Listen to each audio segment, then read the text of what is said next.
মহিলাদের ব্যাপারে ইসলামের সুস্পষ্ট নির্দেশনা হলো ইস্তাউসু বিন্নিসা। আল্লাহ নবী বললেন, তোমরা তোমাদের মহিলাদেরকে কি করো? উপদেশ দাও। ইস্তাউসু বির রিজাল বললেন না, ইস্তাউসুর রিজাল বললেন না, পুরুষদেরকে তোমরা উপদেশ দাও এ কথা বললেন না। আল্লাহ রাসূল বললেন তোমাদের মহিলাদেরকে উপদেশ দাও। কেন? তার কারণগুলো আগেই বোঝা গেল। কারণ এদেরকে খুব সেভ রাখতে হবে, খুব সংরক্ষণ রাখতে হবে। এদেরকে কোনোভাবে মিস্টেক করা যাবে না, কোনোভাবে এদের গায়ে আঁচড় লাগতে দেওয়া যাবে না, কোনোভাবে এদের কোনো কলঙ্ক করা যাবে না। কলঙ্ক মুক্ত সুন্দরভাবে এদের গচ্ছিত এদেরকে রাখতে হবে। ঠিক কিনা বলেন? যেই জিনিসটার দাম বেশি সেই জিনিসটার সংরক্ষণের মর্যাদাও বেশি। স্বর্ণ, হীরা, মুক্তা এগুলো কি রাস্তায় পড়ে পাওয়া যায়? গাছের পাতায় ঝরে থাকে? বাড়ির আঙিনায়, বাড়ির পিছনে পাওয়া যায়? নরমাল কোনো দোকানে পাওয়া যায়? সাধারণ কোনো দোকানে চাইলেই পাবেন?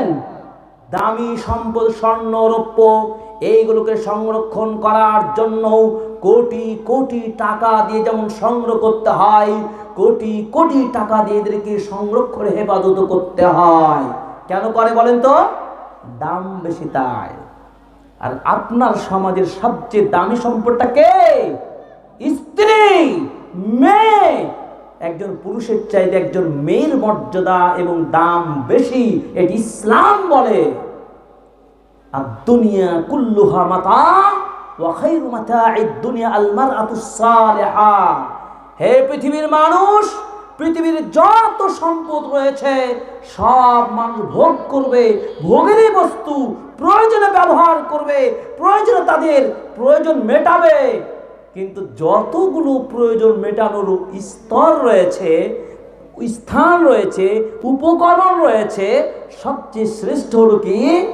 আল মারআতুস সালিহা, সৎ, সাধবী, আদর্শবাদী, দিন পালনকারিণী একজন স্ত্রী বা একটা মেয়ে। তাহলে শ্রেষ্ঠ হলো কে? হীরা মুক্তা কে? একজন মহিলা, একজন মেয়ে, একজন রমণী। হীরা মুক্তার মতো এদের মর্যাদা। এই হীরা মুক্তা যেমন খুব দ্রুত যদি কোনোভাবে হারিয়ে যায়, কোটি কোটি টাকার সম্পদ নষ্ট হয়ে যাবে।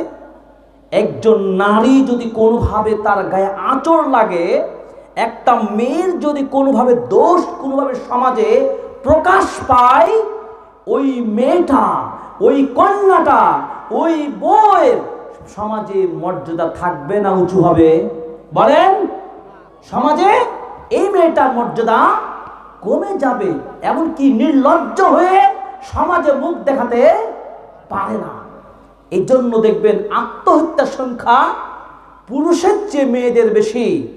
কারণ অবলা সরলা এই মনের মহিলারা, এই মেয়েরা, আমাদের মেয়েরা, তাদের আকেল বিবেক শক্তি কম থাকার কারণে খুব দ্রুত এরা পরিবর্তন হয়ে যায়, খুব দ্রুত এরা অন্যের কথায় প্রতারিত হয়ে নিজের জীবনের সর্বনাশ করে। ঠিক কিনা বলেন? তাহলে এই সম্পদ, দামি সম্পদকে সংরক্ষণ করতে হবে কি হবে না? সংরক্ষণ করতে হবে। এটা দায়িত্ব কার? প্রত্যেক অভিভাবকের দায়িত্ব হলো তার স্ত্রী, সন্তান, পরিবারকে জাহান্নাম থেকে বাঁচাতে হবে।